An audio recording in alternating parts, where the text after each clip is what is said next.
ছাড়ার নাম ও বাবা, লিখেছেন সুকুমার রায়। পড়তে বসে মুখের কাছে কাগজখানি থুয়ে রমেশ ভায়া ঘুমোয় পড়ে আরাম করে শুয়ে। শুনছো নাকি ঘরর ঘরর নাক ডাকার ধুম? সবচেয়ে বড় বেজায় দেখি দিনের বেলা ঘুম। বাতাস পোড়া এই যে থলি দেখছো আমার হাতে, দুরুম করে টিপলে পরে শব্দ হবে তাতে।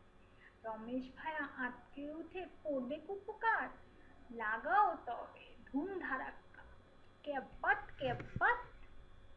ও বাবা রে, এ কে রে ভাই, মারবে নাকি চাটি? আমি ভাবছি রমেশ বুঝি সব করেছে মাটি।